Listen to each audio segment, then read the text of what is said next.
Railway की तैयारी कर रहे हो, चाहे एनटीपीसी सीबीटी 2 हो या NTPC 12th level under graduate वाला हो, ग्रुप डी हो या कोई भी रेलवे एग्ज़ाम हो, जब जीके जीएस और करेंट अफेयर्स का नया पैटर्न को समझोगे तो परीक्षा में प्रश्नों को कर पाओगे।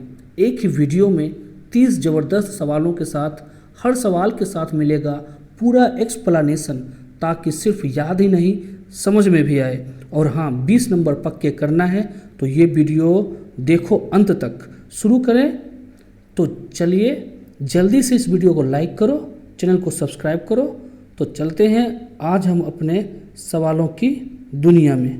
तो सबसे पहला सवाल है यहाँ पर, ये कुडनकुलम परमाणु ऊर्जा संयंत्र किस राज्य में है? आपको बताना है यहाँ पे कुडनकुलम जो ऊर्जा संयंत्र है वह कहाँ पर है। तो इसका जो ऑप्शन है पहला वह है केरल, दूसरा तमिलनाडु, तीसरा आंध्र प्रदेश, चौथा कर्नाटक। तो इसका जो आंसर होगा वो क्या होगा आपको बताना है। इसका आंसर होगा बी, तमिलनाडु। तमिलनाडु में कुडनकुलम भारत का परमाणु संयंत्र है। यह भारत का सबसे बड़ा परमाणु ऊर्जा संयंत्र है जो तमिलनाडु के तिरुनेलवेली जिले में है। इसे भारत और रूस के सहयोग के साथ विकसित किया गया है। ठीक है, तो आपको समझ में आ गया होगा। नेक्स्ट प्रश्न की ओर चलते हैं। नेक्स्ट प्रश्न है, स्वराज्य मेरा जन्म सिद्ध अधिकार है, यह नारा किसने दिया था?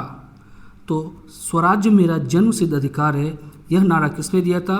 ऑप्शन है गांधी, दूसरा तिलक, तीसरा जो है वह है सुभाष चंद्र बोस और चौथा जो है वो नेहरू। तो स्वराज्य मेरा जन्म सिद्ध अधिकार है, यह नारा तिलक के द्वारा दिया गया था। इनका पूरा नाम है बाल गंगाधर तिलक। यह प्रसिद्ध नारा भारतीय स्वतंत्रता आंदोलन के महान नेता लोकमान्य तिलक ने दिया था, जिससे जनता में स्वतंत्रता के लिए चेतना आई थी। ठीक है, नेक्स्ट प्रश्न की ओर चलते हैं। और नेक्स्ट प्रश्न है कि सबरीमाला मंदिर कहाँ स्थित है? तो सबरीमाला मंदिर ऑप्शन के अनुसार तमिलनाडु, कर्नाटक, केरल या आंध्र प्रदेश। तो यहाँ पर आपको बताना है कि सबरीमाला मंदिर जो है वह केरल में है। कहाँ पर है? केरल में। यह जो सबरीमाला मंदिर है भगवान अयप्पा को समर्पित प्रसिद्ध तीर्थ स्थल है जो पश्चिमी घाट की पहाड़ियों में स्थित है। यह तीर्थ विशेष रूप से पुरुष भक्तों में लोकप्रिय है। ठीक है, तो नेक्स्ट हम लोग चलेंगे कौन सा? भारत का सबसे लंबा हाईवे टनल कौन सा है? तो लंबा हाईवे टनल की बात किया जा रहा है और यहाँ पर ऑप्शन में है पहला यहाँ पे फुड़का, दूसरा अटल टनल, तीसरा मडगारा और चौथा जो है वह सुरंग। तो यहाँ पर जो चार ऑप्शन दिए गए हैं इसका जो सही आंसर होता है वह होता है बी, यानी कि अटल टनल। ठीक है, यह टनल हिमाचल प्रदेश में मनाली से लेह के मार्ग पर स्थित है और इसका नाम भारत के जो पूर्व प्रधानमंत्री अटल बिहारी वाजपेयी है उनके नाम पर रखा गया है। इसकी लंबाई लगभग 9.02 किलोमीटर है। तो नेक्स्ट प्रश्न की ओर चलते हैं और उसमें है जो नेक्स्ट प्रश्न उसका नाम है सेंट्रल ड्रग रिसर्च इंस्टीट्यूट कहाँ पर स्थित है? तो इसका जो ऑप्शन है पहला मुंबई, दूसरा दिल्ली, तीसरा लखनऊ, चौथा कानपुर। तो इसका सही आंसर क्या हो जाएगा? तो इसका जो सही आंसर हो जाएगा वो हो जाएगा लखनऊ। लखनऊ जो है इसका सही आंसर है। ठीक है, अब देखते हैं यह संस्थान वैज्ञानिक और औषधीय अनुसंधान के लिए जाना जाता है। यह CSIR के अधीन आता है और नई दवाओं पर शोध भी करता है। तो ये आंसर जो हो जाएगा क्या हो जाएगा? लखनऊ हो जाएगा। उसके बाद में अगला देखते हैं भारत का पहला रेलवे विश्वविद्यालय कहाँ खोला गया है या कहाँ पर स्थित है? तो इसका जो ऑप्शन दिया गया है वह है बड़ोदरा, दूसरा है पुणे, तीसरा है कोलकाता और चौथा है मुंबई। तो यह कहाँ पर है? तो इसका जो आंसर हो जाएगा वह हो जाएगा बड़ोदरा। बड़ोदरा में यह स्थित है। यह भारत का पहला राष्ट्रीय रेल एवं परिवहन संस्थान है। ठीक है, इसको हम लोग NRTI भी कहते हैं, जो बड़ोदरा गुजरात में स्थित है और इसकी स्थापना जो कब हुई थी वह 2018 में हुई थी। ठीक है, नेक्स्ट प्रश्न की ओर चलते हैं। नेक्स्ट प्रश्न क्या है, इडुक्की बांध किस नदी पर बनाया गया है? इडुक्की बांध की बात किया जा रहा है यहाँ पे। तो इडुक्की बांध ऑप्शन में है गंगा, दूसरा है कावेरी, तीसरा है पेरियार और चौथा है गोदावरी। जो इडुक्की परियोजना है वो पेरियार नदी पर स्थित है। कौन सा नदी है? पेरियार नदी। तो पेरियार नदी कहाँ पर है? तो पेरियार नदी केरल में होता है, ठीक है। यह बांध केरल राज्य में स्थित है और पेरियार नदी पर बनाया गया है। यह बिजली उत्पादन और जल संग्रहण के लिए अति महत्वपूर्ण बांध है। नेक्स्ट चलते हैं, नागालैंड से संबंधित आदिवासी जनजाति कौन सी है? तो नागालैंड में कौन कौन सी जनजाति रहते हैं? तो यहाँ पर जो ऑप्शन दिया गया है उसमें है मीजो, और उसके बाद में मीजो, रिंगमा और नागा। तो यहाँ पे कौन कौन सा हो जाएगा? आंसर हो जाएगा इसमें रेंगमा। रेंगमा जनजाति, रेंगमा नागालैंड की एक प्रमुख आदिवासी जनजाति है जो अपने सांस्कृतिक परंपराओं और रीति रिवाजों के लिए जाने जाती है, ठीक है।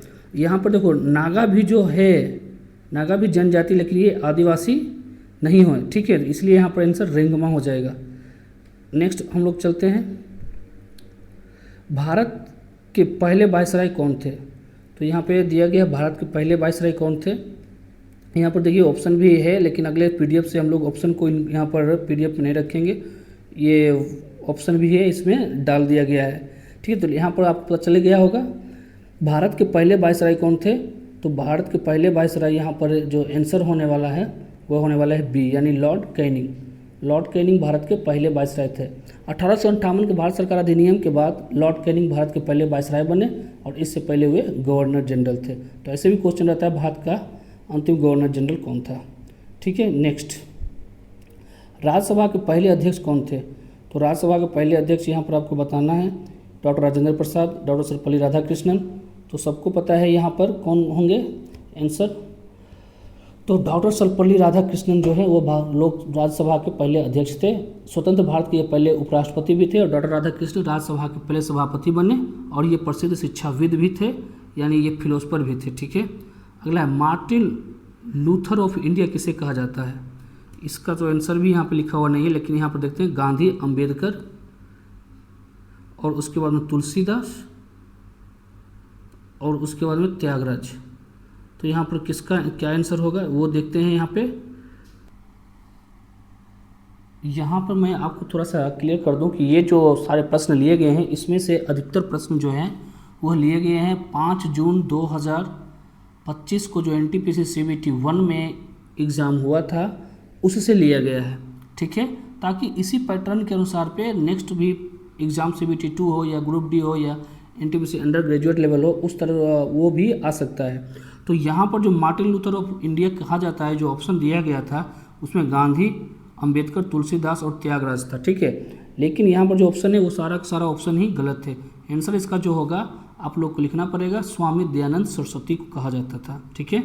तो ये आपका क्वेश्चन जो है NTPC CBT 2 के लिए महत्वपूर्ण है, क्योंकि ये CBT 1 में इसका ऑप्शन ही गलत आया था, ठीक है। इसलिए हमने इस क्वेश्चन को रखा था, लेकिन यहाँ हूबहू हमने ऑप्शन डाल दिया, जो कि NTPC CBT 1 2025 जो 5 जून का हुआ था उसमें भी गलत था और मैंने वही हूबहू यहाँ पर ऑप्शन रख दिया। लेकिन इसका आंसर आपको क्या ध्यान रखना है, स्वामी दयानंद सरस्वती। लोगों ने यानी छात्रों ने यहाँ पर गलत क्वेश्चन है इसको लेकर के रेज भी किया है, ठीक है। तो सबको एक एक नंबर तो इसमें मिलना ही है।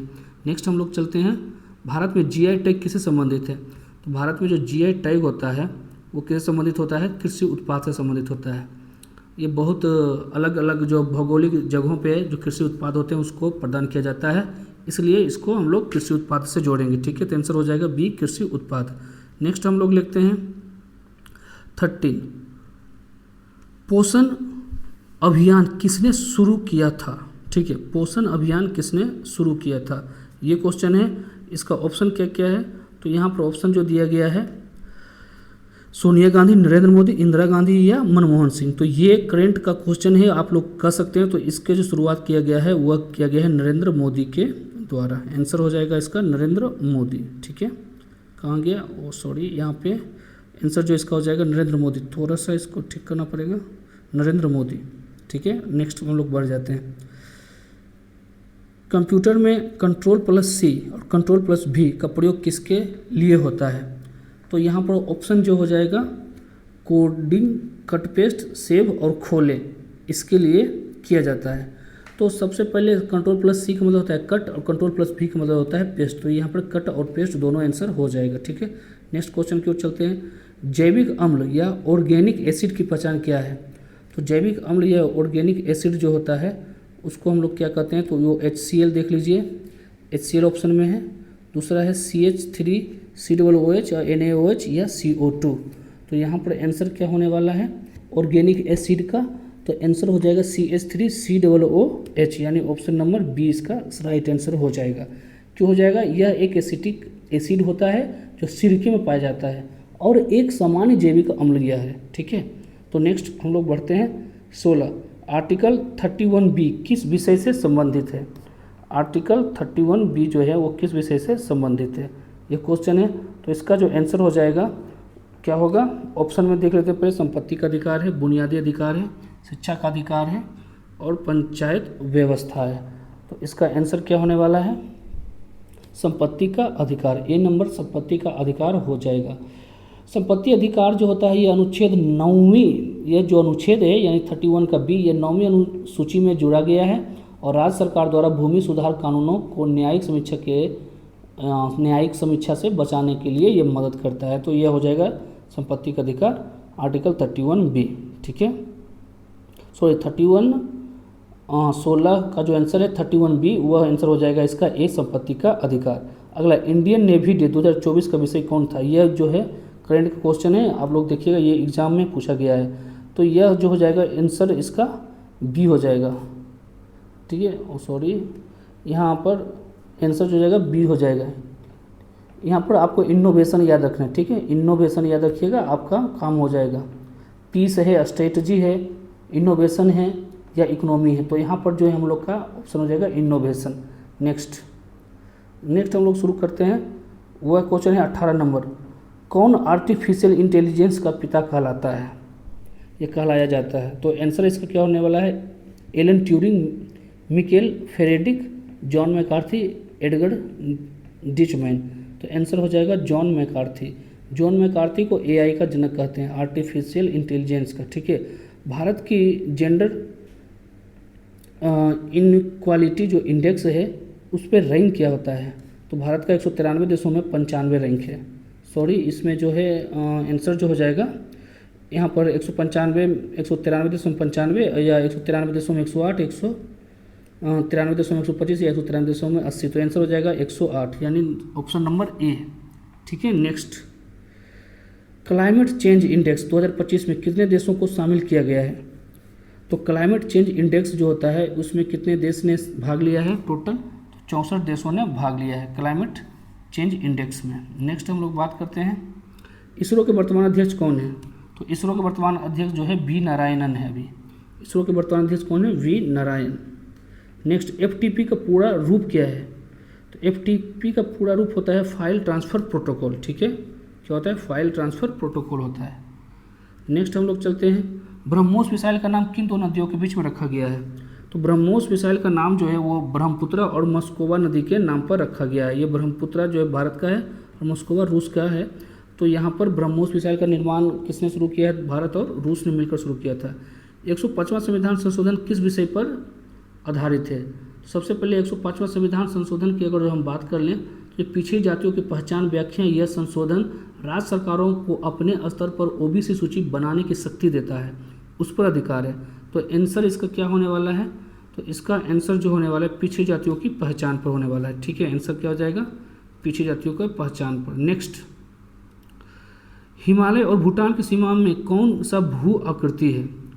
हिमालय और भूटान की सीमा में कौन सा भू आकृति है? तो 25 का आंसर क्या हो जाएगा? यहाँ पर पर्वत। क्या हो जाएगा? पर्वत हो जाएगा। पर्वत, यह क्षेत्र जो है ऊंचे पर्वतों से भरा हुआ है और भारत की उत्तर पूर्वी सीमा पर स्थित होता है। तो आंसर इसका हो जाएगा क्या? पर्वत हो जाएगा। नेक्स्ट हम लोग चलते हैं। ये सारे क्वेश्चन पूछे गए एग्जाम के अंदर। कोल्ड बूटिंग और वार्म बूटिंग में क्या अंतर होता है? देखिए यहाँ पर कोल्ड बूटिंग और वार्म बूटिंग जो होता है, कोल्ड बूटिंग का मतलब होता है शट डाउन के बाद चालू करना और वार्म का मतलब होता है रीस्टार्ट करना। ठीक है, यानी कि कोल्ड बूटिंग में कंप्यूटर पूरी तरीके से बंद करके चालू किया जाता है, जबकि वार्म बूटिंग में सीधे रीस्टार्ट किया जाता है। तो इसका आंसर जो हो जाएगा सी हो जाएगा।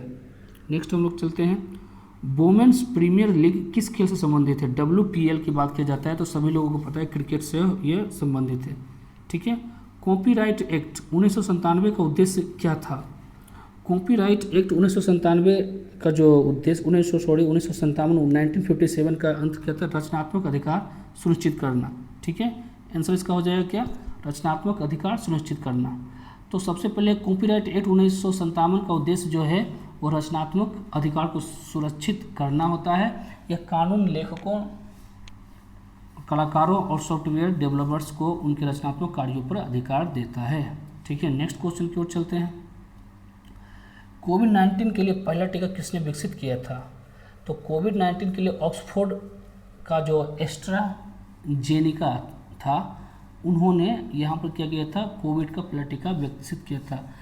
यह टीका भारत में कोविशील्ड के नाम से भी जाना गया था और सीरम इंस्टीट्यूट ने इसे निर्मित किया था। ठीक है, कोविशील्ड भी ऑप्शन में रहता तो इसको कोविशील्ड भी कहते हैं। संयुक्त राष्ट्र का मुख्यालय कहाँ है? तो सबको पता है न्यूयॉर्क में स्थित होता है। ठीक है, तो संयुक्त राष्ट्र का जो यहाँ पर बात किया जा रहा है तो न्यूयॉर्क ये संयुक्त राष्ट्र का प्रमुख केंद्र है और दुनिया में कई वैश्विक बैठकें यहाँ पर होती है।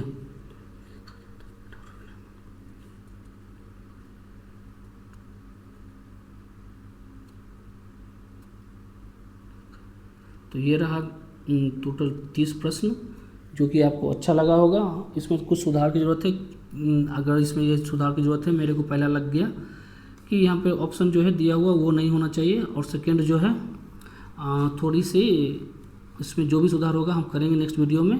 तब तक के लिए धन्यवाद।